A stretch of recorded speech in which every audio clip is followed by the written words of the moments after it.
If you'd like to talk about your own Bigfoot encounter, or if you're looking for help from a Bigfoot investigator in your area, email me at bigfootcrossroads@gmail.com. Hi, this is Mr. Kang. I had the very good fortune to learn to interact with the Bigfoot people from a Nepalese shamaness.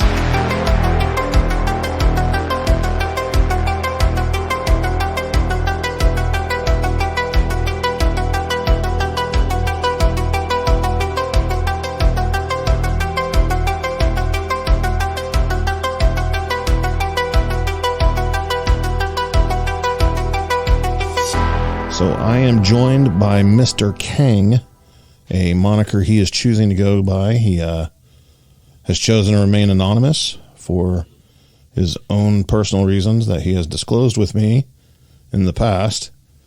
And I'm fine with that. I'm fine with anybody doing that. I certainly understand it. He has a very unique story, unlike one I have ever heard before. I have heard people talk about similar things from a different point of view or perspective, but nothing quite like this. At the age of, hang on, at the age of, was it 17? Yep. You decided that you wanted to interact with Bigfoot. That's correct. A typical 17-year-old, that's not really something they're thinking about. So my first question would be, what prompted that desire? Well, I had a fascination my entire childhood with Bigfoot. And then one day, midsummer in Palisades Park, which is just about, I would say, it's probably 50 minutes north of New York City. Palisades Park is a state park, and I was way up in one of the side roads, and my girlfriend and I were there, and we had pulled over, and it was approaching dark, and we decided to just go for a short hike. And after about 10 minutes of walking in the woods, a bunch of deer started kind of walking around us, and the air, there was something right in front of us that I couldn't describe, but now it's kind of popular saying like the air's got that telltale shimmer like Predator, but it wasn't like that. There was just something right in front of us. I didn't know what it was, and all the deer were staring at it. And all of a sudden this thunderous roar came from whatever was at that spot. And you know, my young girlfriend and I were right there, and it rattled our bones, and we couldn't move for like 15 minutes. And I just had the feeling that somehow, I mean, it sounded like Bigfoot from, you know, the TV shows that I had heard at the time. Right. And from that moment on, I wanted to really get to the bottom of this Bigfoot mystery that had been with me since the childhood. And that moment really kind of put the hook into me about the whole mystery. Most people at that point, regardless of what sets the hook for them, hit the internet or the books or the TV shows and try to figure out, okay, well, where do I go to see one? How do I go about this? But you chose a different path than most. You wanted to interact with them, so you chose to go after people instead of Bigfoot. Well, this was pre-internet, when that happened. And I was back then, there was all these, travel shows where people would travel deep into forests and up into other countries to go look for Bigfoot. And I'm a young kid. And I'm looking at all these people doing all this work, and I thought to myself, that just looks like too much work, Yeah.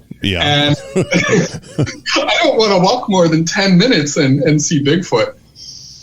So back then, before the internet, a lot of the TV shows and a lot of the adventure shows, they would always interact with, let's say, Native American shamans or a lot of Native Americans, or someone who was some kind of religious figure in, say, like Nepal or China.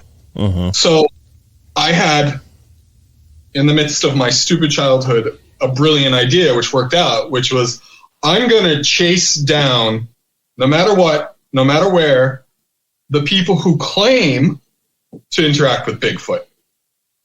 I have a better chance of talking to those people and getting them to show me how they do it than anyone I had seen on TV actually looking for Bigfoot. So I decided to go find people who claim to interact with Bigfoot. And for the next 20 years, I was internationally annoying to anyone on the planet who I could get a phone number of and call. And after 20 years, 25 years to be exact, of being annoying and getting rejected, someone finally said yes. Wow. Yeah. And pre-internet, that was putting in some legwork. Well, it wasn't real easy to find the phone number of the local Bigfoot expert, was it? No. I mean, the internet started up by 96, 97. That's when I had access to it. And by then you could call, the Native American nations, but at least have a phone number. Uh-huh. So you were just like cold calling tribes up and... I was just, if I saw anything, I was cold calling initially and trying to get into phone conversations. And usually what ended up happening is I would hear what I would think was curse words in some native language. That's usually what happened. That's usually, I did kind of get some inroads by going to Native American sweat lodges and meeting people face to face, and that ended up getting me a little bit closer, but still no one would teach me. So when you finally had that breakthrough, who was the person that said yes? Well, a little backstory is that in my late 20s, early 30s, I started going to a Buddhist monastery. And in Buddhism and in, I don't know all Christian denominations, but the Jesuit order, some Taoist traditions, some Native American traditions. I know that there's mystical Islam. They have this initial couple of beginning years where you go through foundational training. In Buddhism, it's called Nundro. I forget what Christian priests go through, but if you look up Jesuit training, there's stuff like that. So there's all these religious traditions that have this beginning level of mental, physical, spiritual training. And I was doing that for 10 years in my Buddhist tradition. I was building the foundations. And around the 11th or 12th year, there was a visiting teacher from Nepal who was making the rounds to different monasteries. And I, once again, was still being very annoying. And I asked her about the Bigfoot. And she was like, yeah, I know the Bigfoot. Why do you want to talk to them? Wow. She called them a different name. Uh-huh. And I won't say that name, but she would tell me these stories that one day every week she would have to travel from her village to another village, and there was only this 12-inch wide path that was alongside a hill, so two people couldn't go the same direction or opposite directions. And she said her family would go along this path once a week, and that another family of Bigfoot on the same day would always be going the opposite direction. And there was this game where they would start singing songs when they were approaching each other. And the Bigfoot would just lift the whole family over their head, and they would all make all these like happy noises. And, you know, maybe they might share some food a little bit or share some treats or whatever. And then the Bigfoot family would go one ways and her family would go the other. And that was just how she grew up. You know, that they were just the people over there. Right. You know, and so, you know, of course I had to, I just had this feeling like this was going to work out, and I finally met the right person. Assuming that she's telling the truth. She, God bless her heart, she is not, like, she was just one of those people who was just, she's a very intense Asian woman who had no time for nonsense, and she wasn't going to waste time telling me something that wasn't true. Heart of gold. But I mean, whenever you're talking about a Buddhist shamaness, you know, teacher, pilgriming around the world, liar doesn't come to mind. Yeah, you know, people pay her to come and show up. She's that skilled. So, you know, if she's on the continental United States, there's about 10 monasteries who all want her. So I'm just thinking from the, you know, the perspective, like people are, you know, of course you're going to have people like rolling their eyes and everything whenever they hear this sort of thing, because they haven't experienced anybody like this or anything like this. However, why would this woman make up these stories? She would have no reason to. She could have just as easily been like, I don't know what you're talking about, and blown you off, or giving you the generic like, oh yeah, they say they live in the mountains or whatever, but I've never seen one, or, you know. So for her to respond that way, I can imagine after your own journey trying to find somebody, you had to have been pretty excited at this point.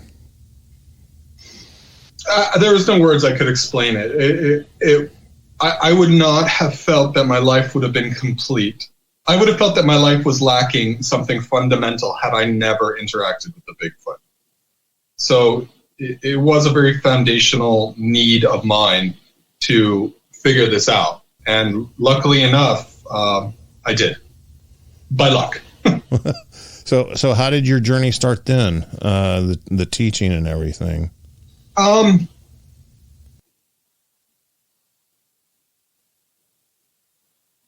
Anybody could do what I've done. It's not hidden knowledge, but explaining exactly what you need to do is hard, because there's a foundation of training I just luckily had from my Buddhist training, but you could have gotten it from the Jesuit training. You could any religious training, Kabbalah training.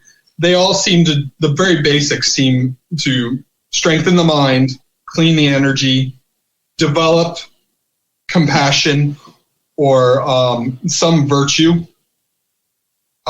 develop or understand some sense of oneness, right? Mm-hmm. Basically, to overcome all the foundational trainings are just a basic way to clear your human vessel and focus the mind and stuff like that. So, whenever people talk about Bigfoot being able to tell your intent, that you would say 100% true? Yeah, I mean, that would be equivalent to just saying hello. Yes, like Mm-hmm. if they operate on a very absolute true nature of reality manner. They absolute from what is. They don't have elaborations in their culture like human beings do. So you had the foundation that you were Right. already working on. Right. And then this teacher of yours taught you the additional steps to accomplish what you wanted to accomplish. Yes. And I will say there were specific tools I was given that were absolutely foundational to this process. And what had happened was the Bigfoot culture actually has a lot of interaction with its members throughout the world. They can swim incredibly fast. As my teacher said, faster than most fish. They're naturally buoyant. So for them to swim from, say, like Alaska to the Bering Strait, or even from, going from Newfoundland to, my geography's a little off right now, over the northern part of the Atlantic, they could just float and do it. They're incredibly good swimmers. They don't sink, and they can swim faster than fishes. So they do have the ability to just go out to the ocean for days or weeks at a time, which would be very convenient for them in certain areas. Very convenient. We talked about, sightings on Vancouver Island, I believe it was. And people have always pondered how they get to islands and things like that. But there are reports of people seeing them in water and swimming and everything else. And they seem to do it quite well. And that just supports all of those stories. I've never seen them swim, but I have seen them move a lot through the forest, and they move at, I don't know how fast deer running is, but I would say they run casually 3 times faster than deer. Wow. So I can't imagine what they would do in water if they float. Yeah. So, walruses float, right? Right. So I don't get it, but that's what she said. So anyway, a couple thousand years ago, there was a monk. I don't know what he was. He was in Nepal. I don't know if he was Buddhist. I don't know if he was Bon. I don't know if he was Nawari. I don't know. I don't know if he was a shaman. I don't know what he was. All I know is that his main practice was to take care of the Bigfoot people. Some monks take care of the poor. Some nuns help with farming. Everybody chooses their way of helping in the world. And his was to help these beings that we call Bigfoot. And from that, the Bigfoot people established a protocol of interacting with the human race. That protocol is what I learned. And there are certain words, mantras, that are specific to this intention to interacting with them. There are specific levels of what people are calling gifts, but they're very specific and very hard to make. So it's a very specific thing, and there's very specific tools. And then there's very specific spiritual practices that have to be done a very specific way. You can say spiritual rituals. And then there's what's called an empowerment. So that empowerment is, I guess people of the Christian faith would understand it as the laying on of the hands, or sort of something equivalent of dipping under the water. Mm-hmm. So there's an initiation into interacting with these beings, and them being aware of you, and you being aware of them in a introductory sort of way from someone who's already been introduced to it. How many total steps are there?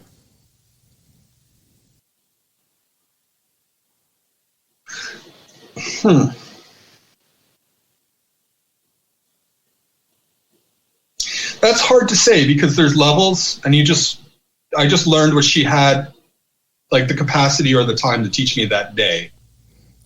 Is it something, I guess a better question would be, is it something like, let's just say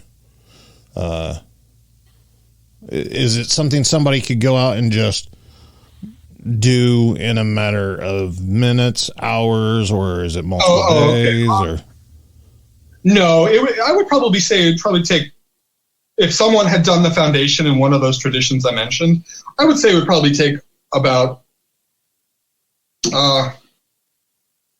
or 7 2-hour sessions. Okay. Just to have instruction, just to get the feel for it, just to like really go through everything, every little detail, and make sure you have all the steps down. But it's a lot of stuff once you all have it and you're practicing it. I'm certainly not trying to get you to give any of this information away or anything like that, but is there any way you could give an example of just one of the steps?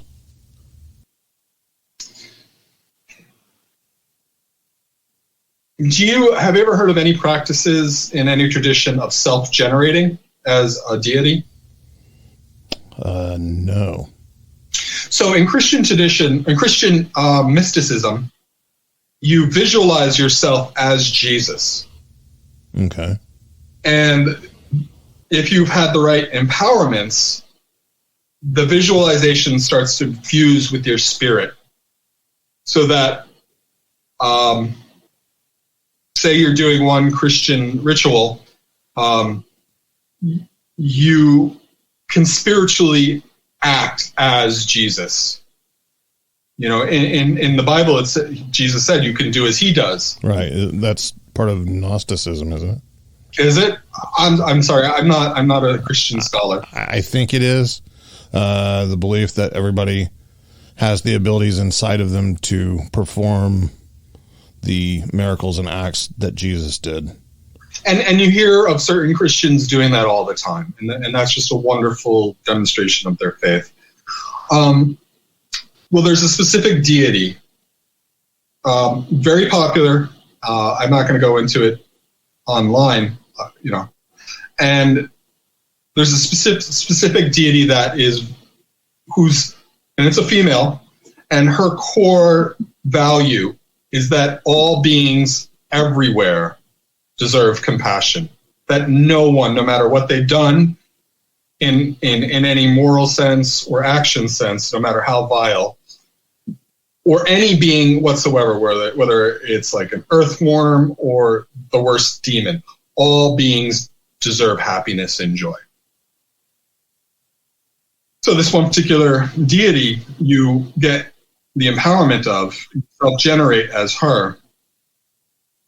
And she's very earth and nature based. And you have to actually be able to allow that part of you that has universal caring to be real. And that's the big secret. Like, you actually have to have universal caring. Doesn't have to last all day, because as soon as I'm in traffic, I can tell you that's gone.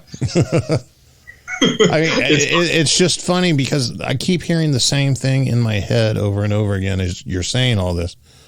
A long time ago, a friend of mine said something that's always stood out to me whenever it comes to Bigfoot. I don't know if they made it up or if they heard it from somebody, but the saying was, to see a Bigfoot, you have to be somebody that would save a drowning dog. And that kind of plays into exactly what you're saying. I would have to, would you risk your life to save a drowning dog, that you just saw in a river somewhere? And I would do everything I could. And it's that kind of person who has that kind of heart that would risk their own life, for some random animal or whatever. Right. You can't hold on. You can't be a person who holds on to negativities and expect to interact with Bigfoot. You have to be able to forgive your enemies no matter what they've done, and hold them as close to you as your family members. And that's a hard call. And that's part of any, you can see that in every tradition, every major spiritual tradition in the world. That's there. And to be clear, for those who are listening to this show and just, are thinking what's going on, we're not talking about you have to do these things to have some random encounter where one crosses a road in front of you or something. This is a completely different level of interaction where the Bigfoot comes out and interacts with you willingly. Yes. Lots of them. I have counted that I could see. There were definitely always more, but I have counted 52 different individuals that I could full on see right in front of me. Some of them I've seen multiple times, dozens of times. 52 different individuals. I know at this point, I've spent at least 20 to 22 hours within 30 feet of them over the last 6 to 7 years. I mean, a lot of my encounters don't last very long, like less than 20 minutes. Sort of a, hi, how are you? Nice to meet you. Yes, I'm still very much at a certain impasse. Mm-hmm. The closest encounter I ever had was in 2020 during the summer. One of my friends is a Native American, and I was at his house, and he lives on a reservation, and I'd asked him if I could call the Bigfoot, and he was like, "Yeah, sure, come on over." And he had his granddaughters there, and his grandson was there, and he had his wife and some friends, and we were just sitting around a fire. And I called the Bigfoot. They came out, and they were, they always keep a safe distance. And this one particular time, I was like, you know what? This is it. I'm going to go right up, and I'm going to offer them a treat. And and I had laid out the traditional offerings that I'm supposed to for them to come out. But I had also brought s'mores. Who doesn't like a s'more? Right? And, it was really dark. It was outside the fire, but this was the one time, after all these years, I'm going to walk right up to one of them. And I brought a s'more a bunch of s'mores on a tray to one of them. And it was really dark, and I could just see the outline of him. And even the top of my head, I could see his arms moving, and I could see the light in between it. And even the top of my head was below his armpit, right? And he wasn't one of the big muscular ones. I could definitely tell it was a man. And side story to all this, my wife is also part of this tradition, and she also trained in these things to interact with the Bigfoot. So she comes with me, and she's been with me from the very beginning. I never would have had the courage to do this without her. So I'm on this Native American reservation, and they're standing their traditional distance from me whenever they come out. And I bring up this s'mores to them, and I can tell I'm not even up to his armpit. And then I've got this tray of s'mores, and all of a sudden, now I'm a pretty big guy. I'm like 6'1", 230, always worked out with weights. I consider myself a bigger man. And this thing, I would say I was probably at least 6 feet away from it, reached out and patted me on the head. Like, oh, isn't that cute? And I'm telling you, his gentle pat, my knees buckled. I have never had such a phenomenally large hand on my head, even when I was a kid. This thing reached down to my ears. Right? And patted me. What I imagine was gentle, but I'm telling you, it my knees buckled, and I just felt like my bones shake. And he was being nice. And I'm sitting there staring at him.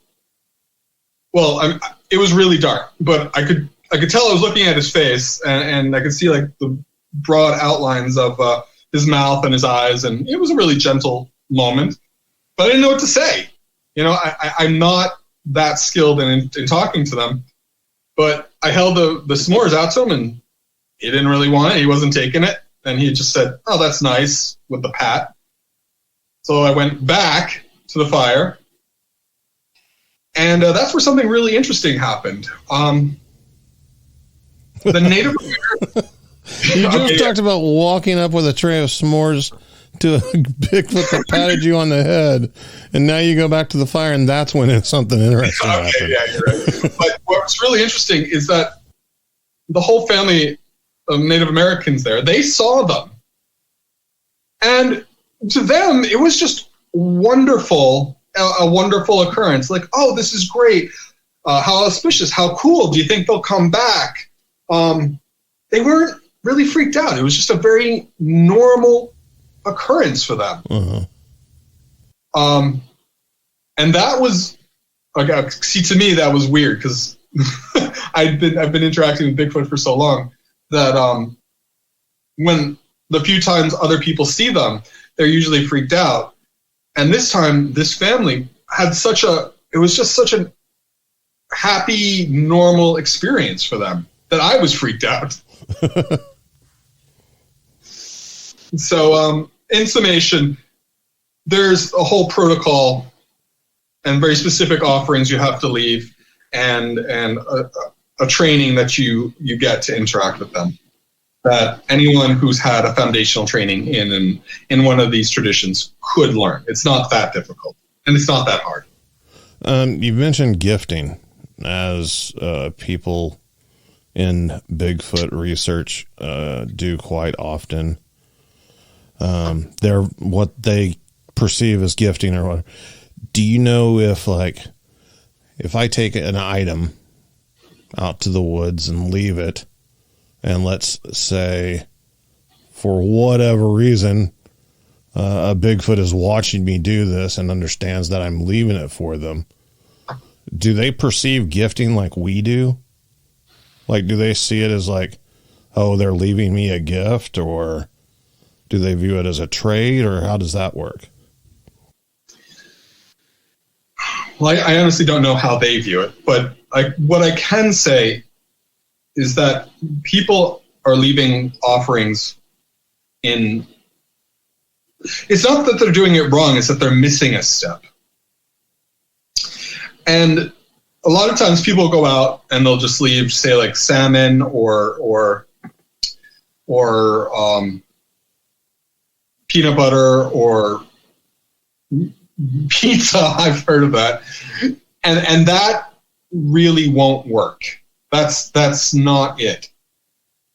One analogy I give is that a lot of people have in the United States have grown up and going to church. And in church, you light a candle and then do a prayer. And whether or not people realize it or not, what they're doing is they're taking this light, this candle that they've lit, and by doing the prayer, they're transferring the energy of that light to the spiritual world. The same thing has to be done with these gifts. Like, it's not enough to just leave a gift. Mm-hmm. Almost every person can do this, and I'm pretty sure everybody could do it within 5 or 6 tries, is that you have to take the energy of your gift and transfer it from your own spirit to the spirit world. Because these people, these Bigfoot, have a very strong spiritual component and a very strong physical component. So one other method of interacting with Bigfoot, and it's a much longer path, is you have to set up a schedule and keep to that schedule of leaving gifts for years, even if it takes decades. In their culture, a couple decades is not a long time. And establishing trust enough to talk takes years and years and years and years.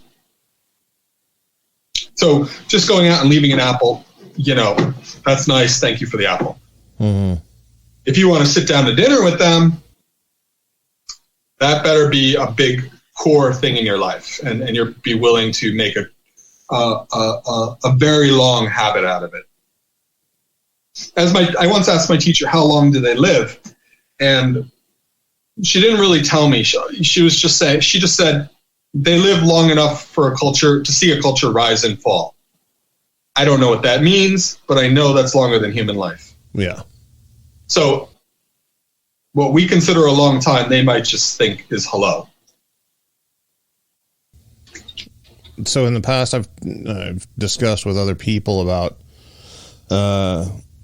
these situations where people live in areas where they happen to share an environment with Bigfoot. Okay. Just because of where their home is located. Right. And oftentimes they will leave food out. Okay. And like you're talking about, this will last for years and years. Mm-hmm. But then something will happen, and perhaps the person moves or passes away, and the food's no longer being left, and then you hear these stories about the Bigfoot tearing up the place or throwing a fit about it or being very vocal and aggressive afterwards. Do you think that's because of what you were just talking about? Like they feel disrespected or something? I would say they might more closely resemble being heartbroken. So mourning the loss of their person. Yes. I mean, from what I've seen of them, I don't want to give the impression that it's all just, every time I interact with them, it is some kind of wonderland experience, because it's not. In the beginning, I was terrified every single time. And had it not been for my wife, I wouldn't have been able to stand out there in the forest and at night and being surrounded by these massive, impossible beings who could just take me away. Mm-hmm. I was beyond terrified. But I've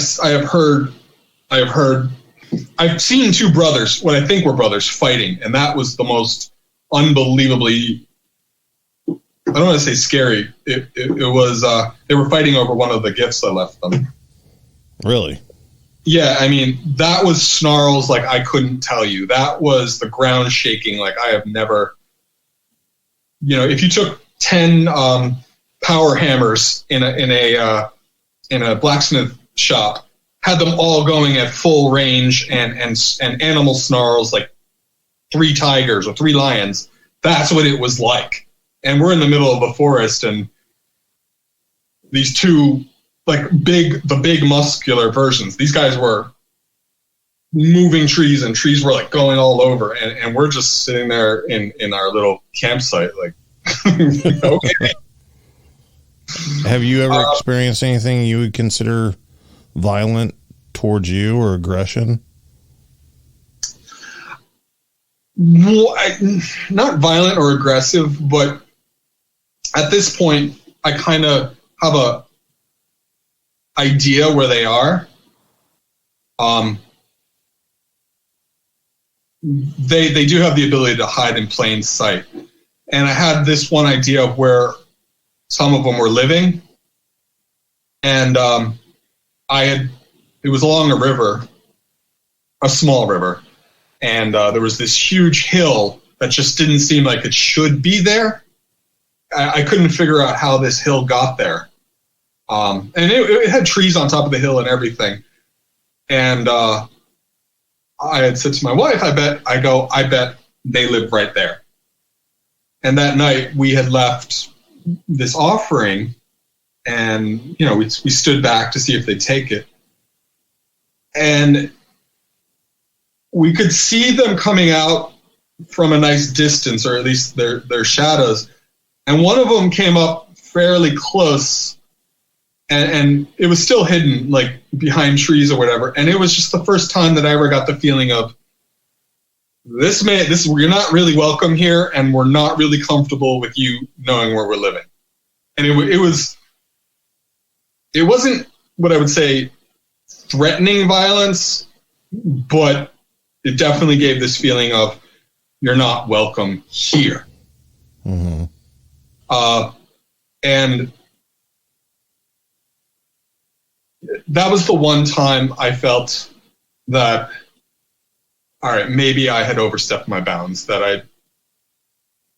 I had, you know, it would be like somebody coming to the front of your house and playing drums and you know, wanted, you know, just like it was a Tuesday evening, early. They don't want people to know, and all of a sudden, not only was I there, but I had brought my little cousin, and I was just trying to show him, and he's freaked out, and that was the one time I thought, okay, they're not exactly happy to see me. Do they build the limb structures and things that people attribute to them? The what? Like the different limb structures? The stick structures? Yeah. They do. Do you know what those represent or anything? I'm supposed to learn what they do, but the trouble with that is that those stick structures relate to cultural stories of their people. Okay. They mean something within their history. And I don't know too much about the history of these beings. I know a little, but not that. And you and I had talked about they have their own language? Yes. Yes. It's a very interesting language. Their language is it's everything. It's the way they move their body. It's the energy that they're emitting. It's their facial expressions. They do have a verbal language, of which I know a few words, and they're also psychic. And so it's everything. And it is unmistakable in their intent when they do that. So while I know a few words of their language, those words mean totally different in the way I move my body, with the energy I'm expressing, and with the imagery in my head. Mm-hmm. So that whole language, it's very complete.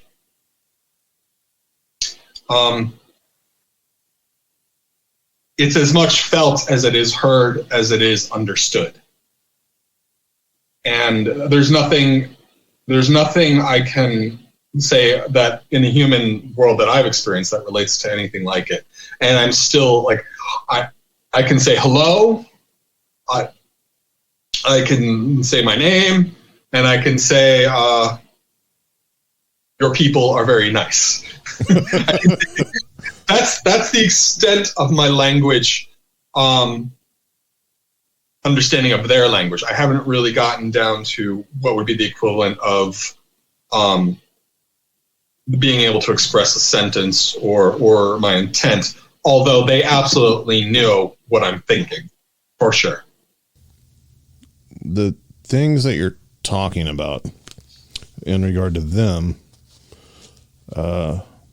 are very closely, I guess, similar to things that different spiritual groups of humans practice, like Buddhists, for instance. I would call it enlightenment, spiritual enlightenment, mysticism, things like that.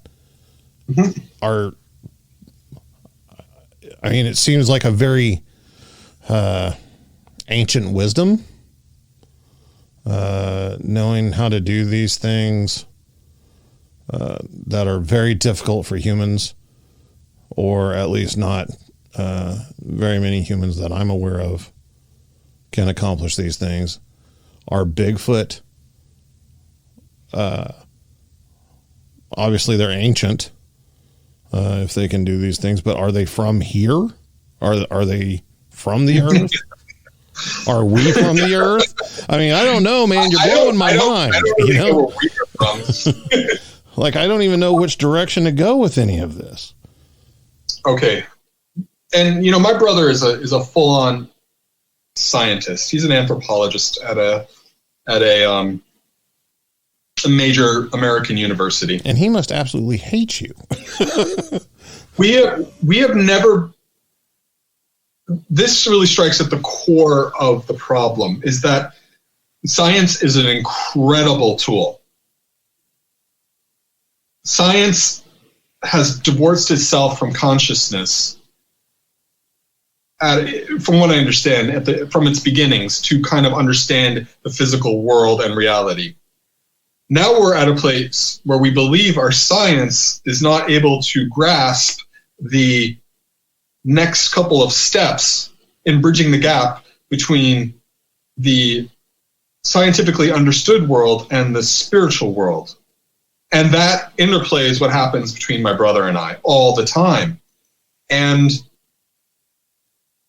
my brother and I have been in the woods, and I was doing all the things that I could do to call them, and one of them made one of their howls about, I'd say, 100 yards away, but it was unmistakable. And my brother, who is very much a hunter, very much aware of his surroundings and everything, he didn't know what it was, and I was hoping that they would come closer and do more howls. But then he just shrugged it off as though nothing happened.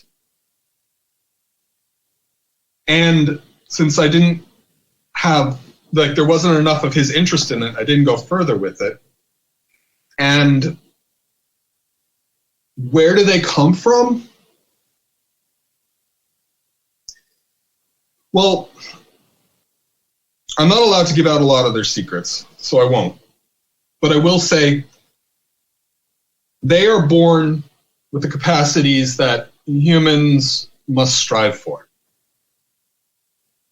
In order to equal one of their abilities, it would take a human probably a couple decades to do. Once again, I'll refer to Christian mysticism. You have accounts of levitation, accounts of bilocation.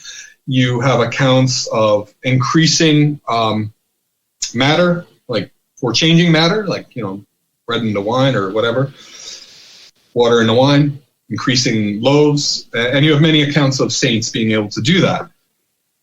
You have the same thing in the Kabbalah, mystical skills that after many years can be attained. They're just born with a certain set of skills. Part of who it's just day one, they're able to do it. And so their culture embraces a vast and greater amount of information than a normal human being. And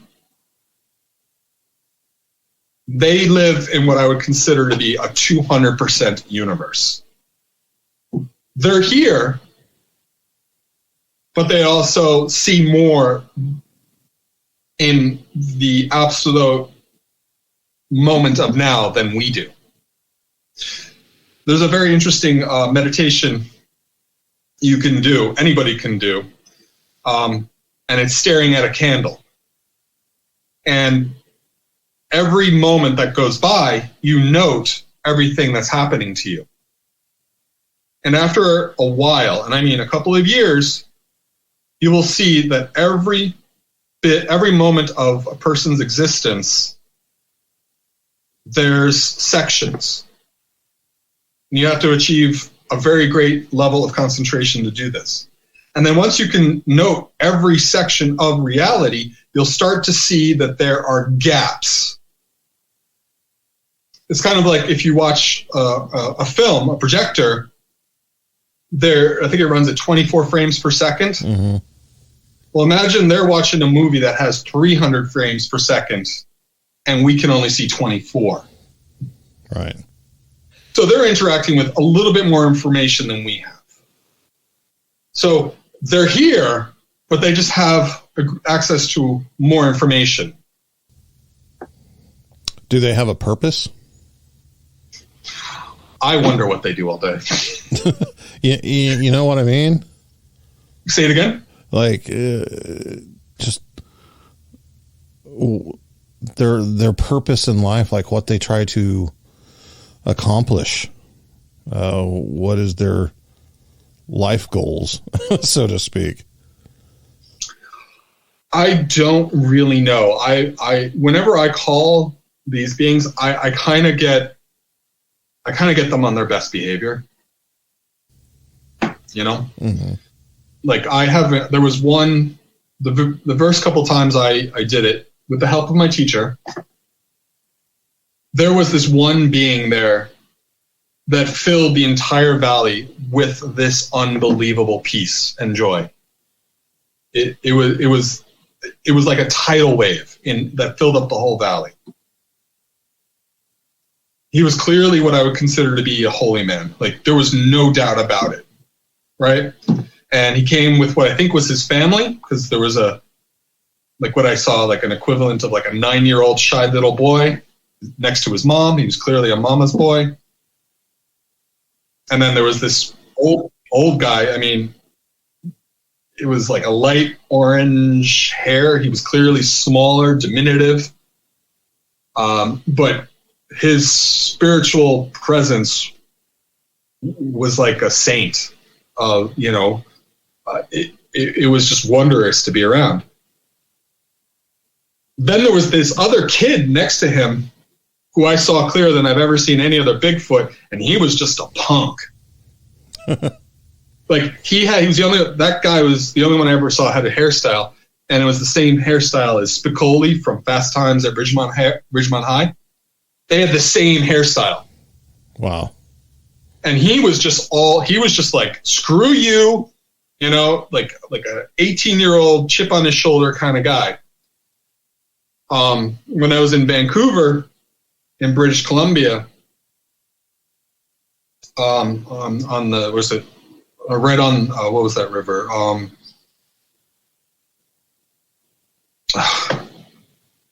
It's by Mount Cheam. There's a mountain there. It's an amazing mountain called Mount Cheam. I had met another holy man of there, what I believe was a holy man, and that was the largest amount of these beings I've seen, and there were 20 of them that I could count. There were more, but I couldn't get as good of a sight on them. And I had a very religious experience there, and was actually taught some things. So I don't know what their purpose is, but of the ones that I've met, it's been from the range of very high-level spiritual beings to all-out, near Mad Max caveman-style beings. So it just runs the gambit like humans. Yeah, but what they do all day, I have no idea. So, it definitely runs the gamut. Typically, in most situations, they tend not to let people know that they're around, or try to remain hidden. Why is that? Like, how do they view us humans?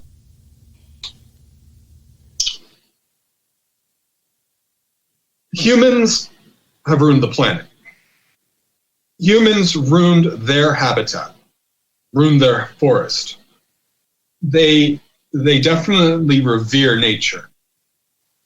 Humans don't care for any being but themselves, typically. And they certainly don't care to respect land that belongs to other beings. Okay, that gets into another subject. Land does belong to certain beings, and whether or not we understand that or not is based on understanding the earth. Native Americans definitely have no-go zones. They say that belongs to those people, the Bigfoot. And there's a few places in the United States where that's true today. If there was anything of monetary value in those lands, our culture, our dominant culture, would go in there and just cut it all down.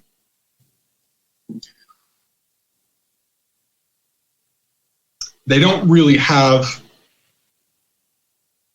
They have a very clear understanding of to who we are. Some of them do like humans, some of them do not.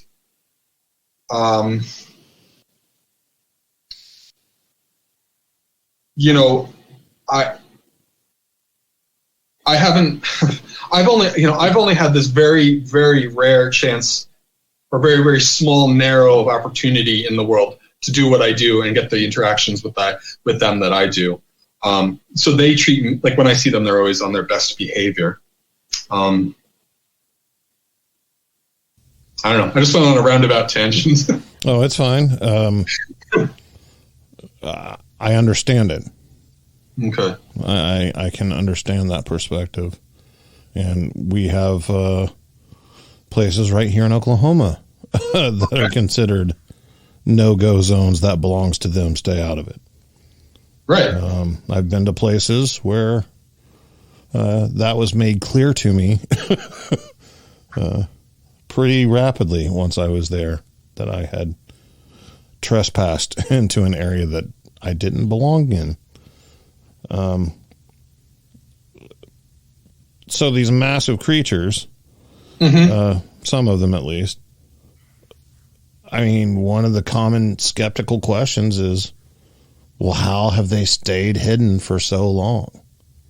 Okay. I mean, you're talking about going into areas where you're seeing fairly large groups of them. Of course, right. You have your own techniques that most people don't use. But how are they able to hide from us so easily?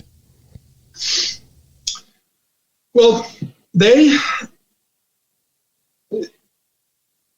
have access to more information right now. They have more access to information in what's occurring in the true nature of reality than we do, or they're allowing themselves more access. So the way it is say we have, like, science says we have 5 senses, maybe 6. Let's just say we have 6. I would say that they have 7 and 8 senses. And one of those senses is being able to understand light, how light is around them, and how other beings interact with light. So that gives them the ability to understand how we view the environment. And that gives them the ability to let themselves come across in whatever signature of light that they choose. So, for example, I mean, there's been lots of videos online. You can find them on YouTube where Native American shamans put a video on the forest, and they say one of those trees is a sasquatch. They're not shape-shifting into trees. Their will allows them to shape light. Now, I mean, that's not too far off from, some of the higher level stories of religious mystics who claim that the upper levels of human development is interacting with light. Mm-hmm. But for them, it's something they're born doing. So all of these places that I interact with them, I mean, not one of them is more than, okay, there's one spot where I drive into the forest, and it's just a really convenient place. I get out of the car, put a couple of chairs down, and they come out. But it's right alongside a country road. The rest of them are all within 10 to 15 minutes walk from a road, a house. One of them's by a bar. There's a country bar, and I just walk out, like, there's a little old, trail. It's an ATV trail along a river. And I walk 10 minutes in, and it's right by my buddy's house, and I walk in there, and that's my best spot. They'll just come out, and jump around. Like, there's this one young guy, and he's fairly large, and he likes to jump around and scare me. So they're interacting with the world in a way that leaves no trace, but on a scale that we can't understand, because we don't interact with light as a basis of our reality, of our waking day. So they basically leave everything the way they found it. So whenever we find tracks and it looks like that trackway disappeared, Is that them manipulating stuff, or is that them physically getting rid of the tracks or doing something to leave the tracks? Or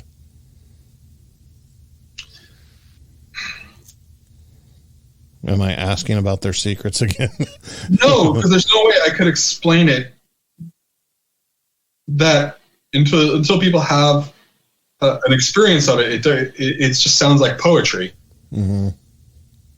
They're interacting with more of the earth, and they're acting with an agreement of the earth. So when all of a sudden their tracks disappear, they're not walking on the earth, they're walking with the earth.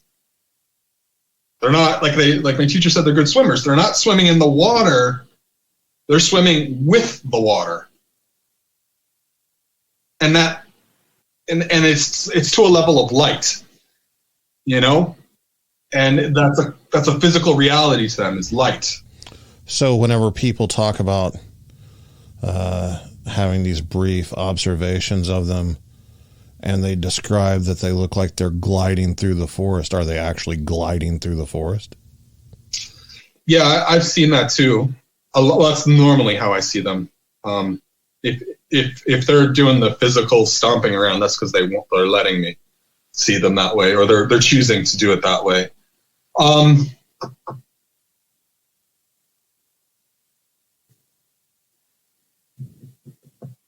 You know, I have seen 3 big ones. Like when I say big, like the big muscular 9 to 10 foot tall ones running alongside each other through the forest, and it looked like they were gliding through the forest. And then I've seen little 9-year-olds just falling down hills, having fun, and they were disturbing everything. You know, when I told that story about I'm getting petted by one, my girlfriend was in the forest about 15 feet to the right of me, and there was obviously a female companion, or my girlfriend told me later because I was focused on what was in front of me, and she said she turned around and the woman was right next to her. So there's an 8.5 foot woman that just was able to sneak up on my girlfriend, and my girlfriend turned like to her right and almost dumped her tray of s'mores all over her. So here's a really simple exercise for anybody. Look at a forest and try to note how much is there. And this is not a spiritual exercise. Just note how much is there. And then once you look at your list, think about how many times you go into a forest and interact with just your list. Right? Right. That's what they're interacting with the totality of things, with their mind, body, and spirit, and they're doing it because they're born capable of doing it. You know, humans are in our heads. We only pay attention to a certain amount of reality unless we're in a certain state of joy or religious rapture or spiritual training, or, you know, sometimes people get into it through exercise or dancing or whatever. Or they just, you know, they're relaxed and going on a hike. Everybody has had these moments of greater awareness, I think, hope. They're just interacting with more of reality than we are, and it's a physical, or it's a baseline reality for them. So that's how they're able to do what they're doing, and they're doing it with way more energy than we have. Are there different types or races? Yes, quite a bit. I have only interacted with Bigfoot, and I had one interaction with a skunk ape. My teacher told me that there are like 7 or 8 different types in North America, and 4 to 5 dozen different types in Siberia, and 2 or 3 different types that she knew of in China, and 4 or 5 different types in Nepal. And that's the scope of what I know. And that shape that Bigfoot-like shape is, how does she say it? A lot of different types of beings choose that shape. But just because they look like that, that doesn't mean that they are Bigfoot. I know that answers all your questions. Right? Yeah. New can of worms. Yeah. Apparently Siberia is the hot spot for all these types of this Bigfoot shaped beings. I don't know. And you said dozens, like 4 dozen types. 4 to 5 different dozen types in Siberia. Okay. Of things that humans would call Bigfoot. Yes, but they're not. But they're not. And they do not like humans over there. At all. Yeah, right? Like, at some point, talking to her, I was just like, okay, all right. So, other creatures, have you seen other creatures besides Bigfoot that aren't supposed to exist? Yes.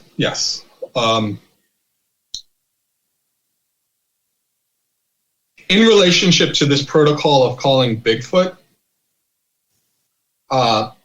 there's a danger to it.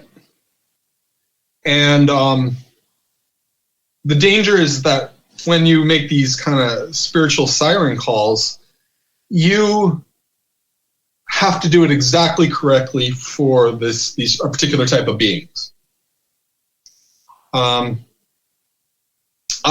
in the beginning, was out at my buddy's place. He lives in a rural area, and my girlfriend and I were just, we had been hanging out there all weekend. It was a Sunday morning. We wanted to go for a walk. It was cold out. It was like a November or whatever. A little light snow on the ground. And I didn't have all of the right stuff, but I had some of it, and I had the proverbial, apples and peanut butter. And we just wanted to get out of the house. And I went on top of this one hill and put it all out, did all the things to call Bigfoot, went for a walk thinking they'll find me, And that is when I saw, now this is Western New York, okay? Mm-hmm. There are no elk here. And I've been in New Mexico. I spent a couple of years in New Mexico, so I know elk quite well. And I saw at the shoulder, I would guess, a 7-foot elk-like being. And it had the most ginormous antlers I'd ever seen. And the tail was a 6-foot white fluffy tail standing straight up, and it had this long nose, right? Mm-hmm. And its face looked like a cross between a fox and a camel, and it had a nose that was maybe like, it was definitely like a snout. It could definitely move it like the way an elephant could move its snout, but not as long. And then all of a sudden, I'm thinking, oh, that's a deer. And my girlfriend's right next to me. She's like, oh, that's a deer. And then all of a sudden we see another one and another one and another one. And we're like, that's not deer. I mean, their tails were like 5 to 6 feet high, standing straight up and pearl white. And they're jumping all around, and they're clearly happy, and they're clearly intelligent. But I'm like, my mind is just like, I'm not able to accept what I'm seeing because I never heard of anything like this. And then they ended up running away, and they were very happy and they were very carefree, but I didn't know what I saw. And I went back to my teacher, and she's like, oh, that's an achilles. I'm like, what? It's an achilles. And it's spelled Achlas. And I never heard of such a thing. And then, of course, I get home and I Google it, and the only reference that I could find is in the original translation of Julius Caesar's the Gallic and Civil Wars. They've since changed it in the modern translations to elk. But in the original one, he describes exactly the same thing of these giant 7-foot elk-like creatures with long noses and all this stuff. And, they were very peaceful creatures. But the honest truth is I was at my buddy's house partying and I was hungover and I did the thing that I was supposed to do and I did it wrong. And you summoned Ockleys. And I summoned, luckily, very happy Ockleys. So that's the danger with this stuff is you got to do it exactly right. So Bigfoot's living out in the woods. Right. And you do these things to interact with them. And if you do it correctly, you call a Bigfoot. If you do it... If they're in the mood. I mean, I would say, I have a success rate of about 75%. Okay. But if you get one of the steps wrong... What? If you get one of the steps wrong, you can call something else. Yes. But these Ockleys, for instance, whenever you say you call something else, are they actually living out in the woods as well? You tell me, buddy. Are you opening a door that shouldn't be opened? Or well, as my teacher once said, there are vast amounts of beings that don't let humans see them. Vast. Huh. Vast. She said that there are massive herds. Wow. As big as the buffalo. Wow. Who don't let humans see them. I never saw anything like that. But she's not. She was the least bullshitter person I've ever met. She didn't have time to do that, How many different places have you done this? Mainly Western New York. Let's see, Western New York, Binghamton area, the Adirondacks. That was fun. There was one that was clapping and singing a song. Daniel Boone National Forest, Florida, and British Columbia, and is there anywhere else?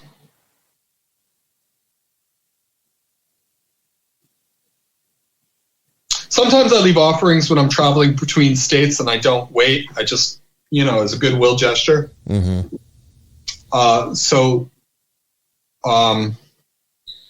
Ohio, I've left a few things, but nothing. I knew things were there, so just leaving goodwill.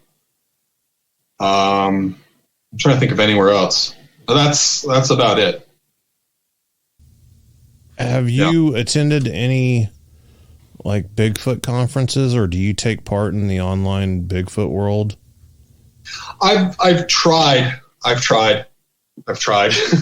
and I've talked to some of the BFRO members, and nobody will come out with me. And then after a while, I just stopped caring. And have you ran across anybody else that knows how to do what you do?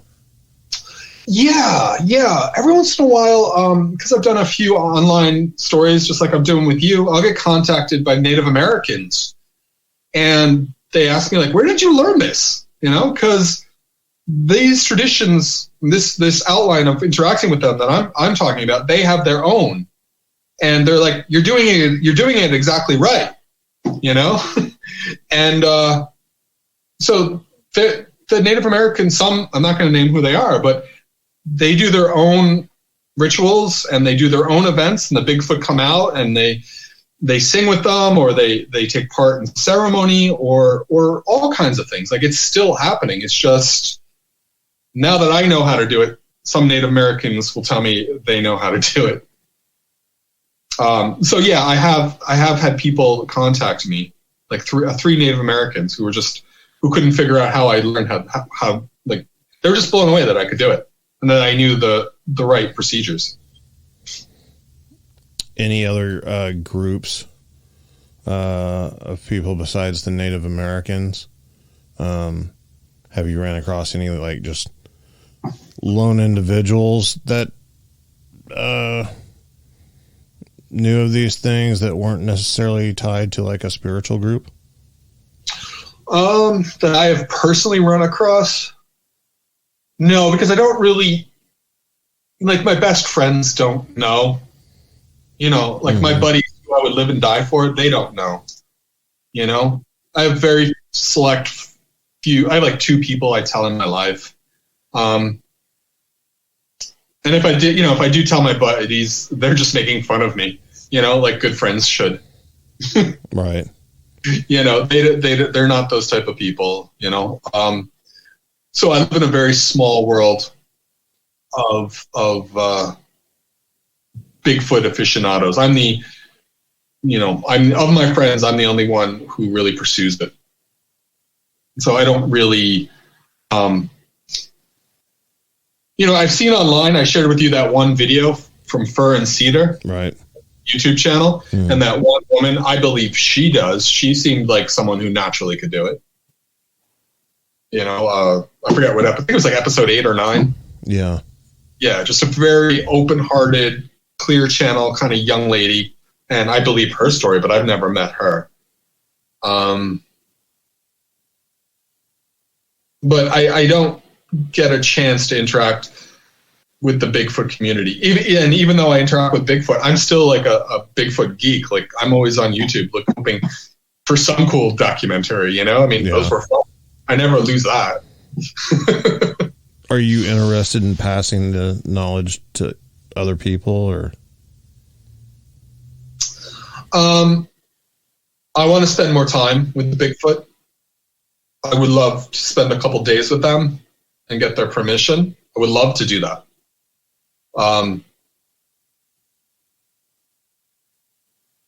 I've tried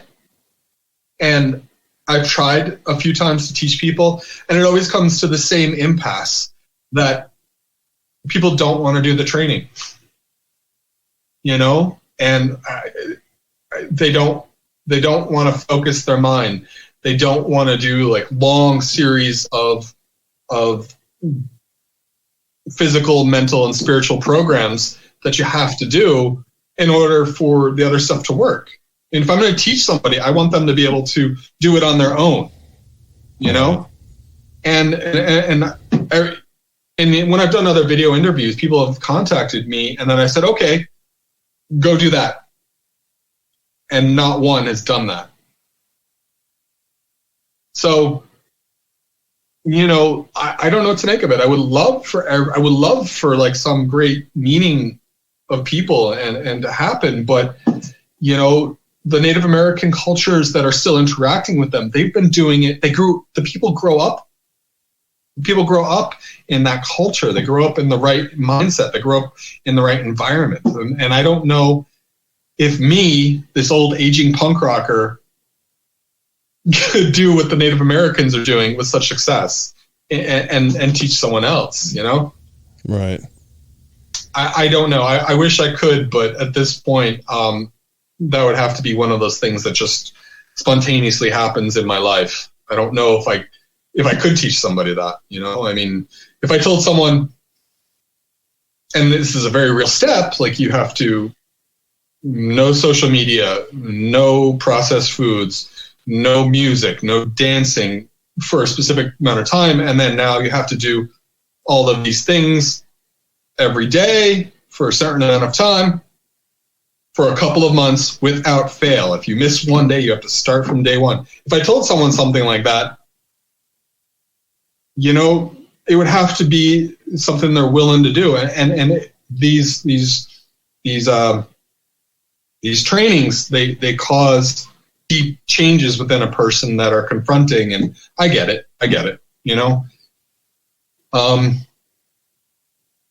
So short story, I would love to. I've tried. No one's ever done what I told them to do, and that training is a step I can't do for someone else. They have to do it themselves. So you hear that, people? You got to do the wax on, wax off. You got to paint the fence. He's not just going to teach you the crane kick. That's a good point. Yeah. No, yeah. but I get what you're saying. It's life-changing devotion to learning just the foundation parts. Yeah, and if anybody, and there has to be like the environment of that. Like if anybody can go online and look up the Jesuit training. I know they published it, and if you just take a look at that, my goodness, when you read it out loud, it sounds intense. And that's the closest I've seen. Well, I was studying with a Native American medicine woman here. Okay. Years ago, just wanting to learn stuff, and my teachings got to the point of like, okay, well, now it's time to have your vision quest, and that's where I stopped. I wasn't even willing to commit to doing that, So for your audience sake, I'll ask, why did you not commit to doing it? Fear. To be perfectly honest, it was fear. This particular vision quest would require me to go off into the woods by myself with, nothing, and basically set up my circle somewhere and sit in it and meditate until visions happened. And there's no determination of how long that would take. And I was worried about, oh, geez, what if, there's snakes? What if, a wild hog comes up to me or something? I don't want to sit in the woods by myself overnight and not have anything on me. And that was basically it. I'm sure it was more in my mind than anything else, which I think is the problem that a lot of people face, the obstacles that their own mind creates that they're not aware aren't necessarily reality or what would happen. But yeah, that's what happened with me. And that's, that's why it's just never worked out. It's for similar reasons, the same reason it's never worked out with other people when I try to show them how to do it. I mean, I assume that you got into Buddhism not with the goal of interacting with Bigfoot. No, not at all. No. I got into Buddhism for very egotistical reasons, and then ended up having my ego and my ass handed to me, and had to start from scratch, and then just had to do the training. And once after 12 years of living my life, and I didn't have a family, and I didn't have any serious relations, and I was lucky enough to meet my teacher from Nepal, who taught me how to interact with Bigfoot. And don't get me wrong, during those 12 years, I was not in any way a model citizen. I did a lot of bad things until I got with the program. Mm-hmm. I'm not anything in any shape or form, anything special. I'm, like I said, I'm still a punk rocker, even though I'm Buddhist.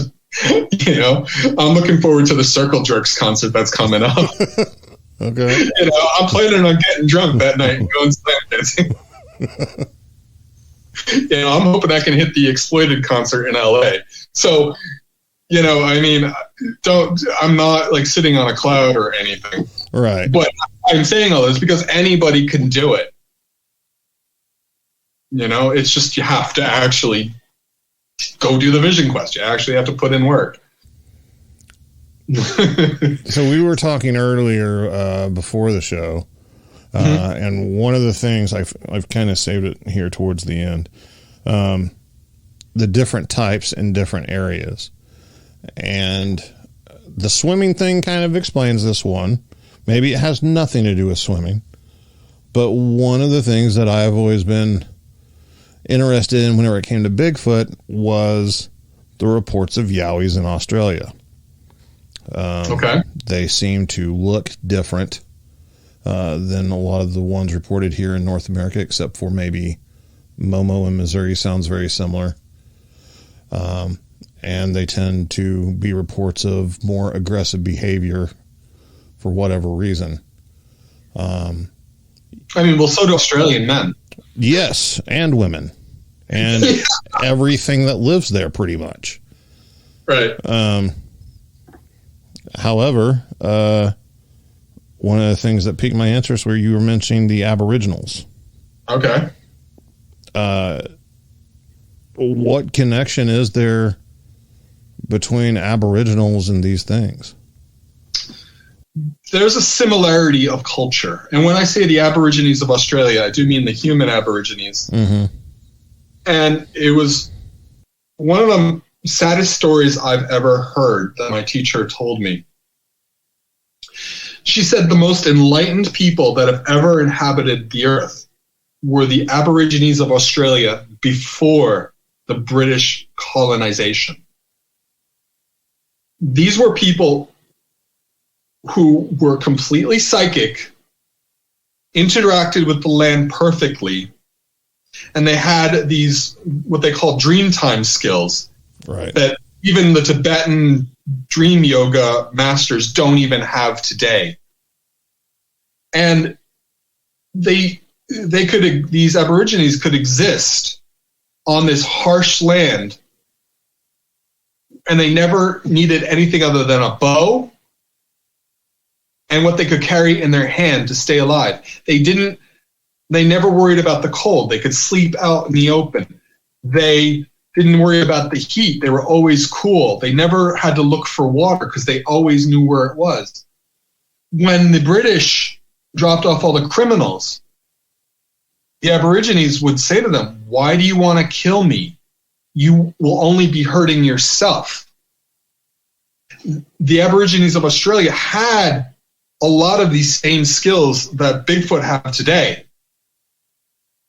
And we gave them alcohol and murdered them en masse, took them off of their land, told them not to, practice their ways.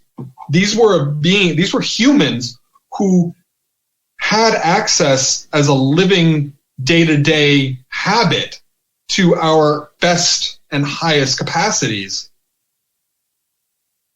And we turned them into these. We didn't turn them.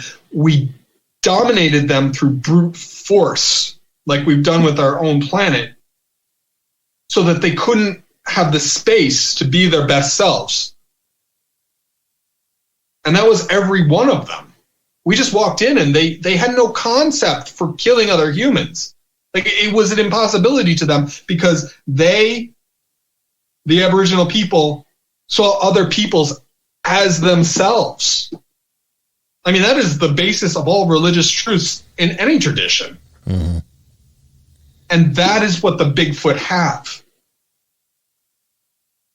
That's how they view it.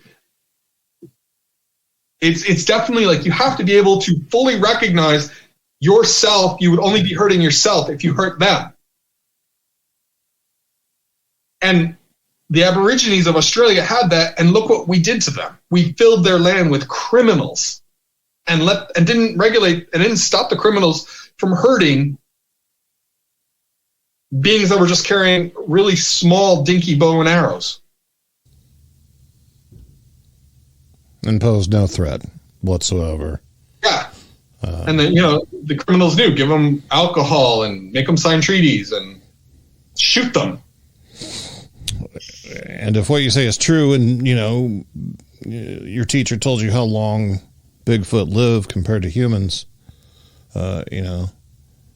seeing civilizations rise and fall, if they've observed all of this, no wonder they don't want to be around us. Look what we do to our own people. So if you had one piece of information that you had to choose that was the most important thing to pass on to humans about Bigfoot, what would it be?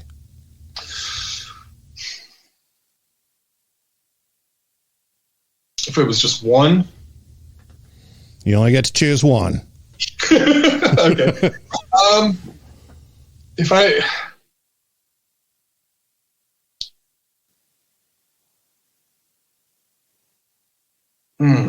Okay, well, what's coming to mind is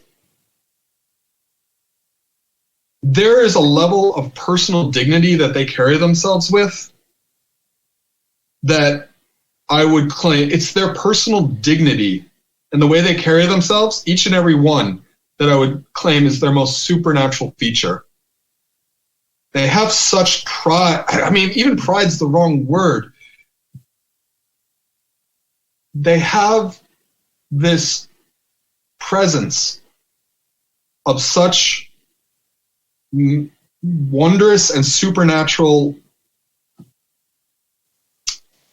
almost like divinity about them.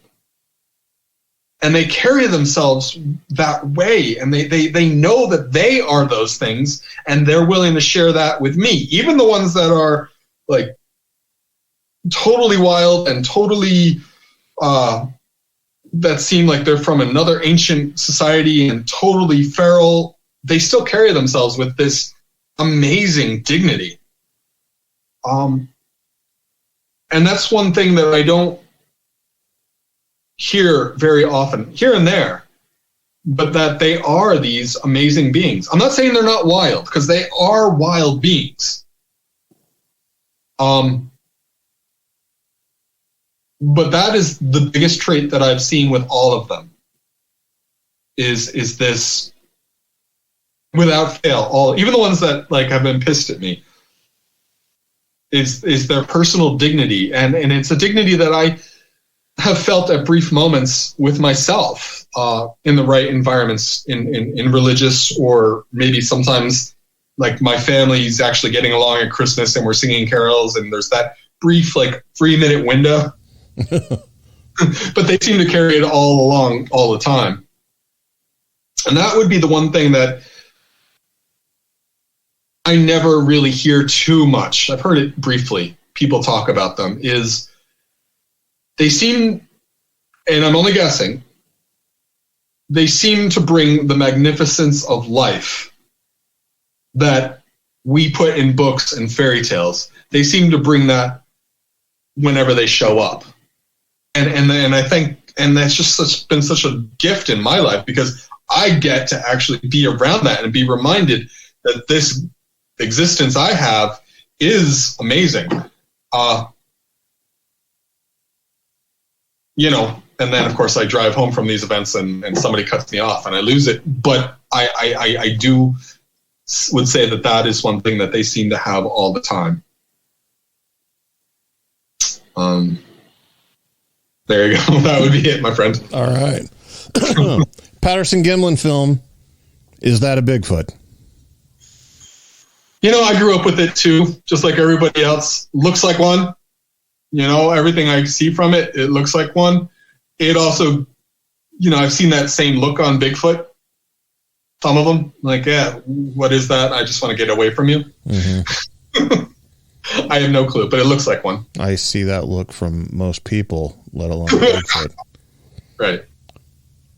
Mr. Kang, thank you. Yes, sir. Thank for you. joining me and sharing some of your insight and experiences.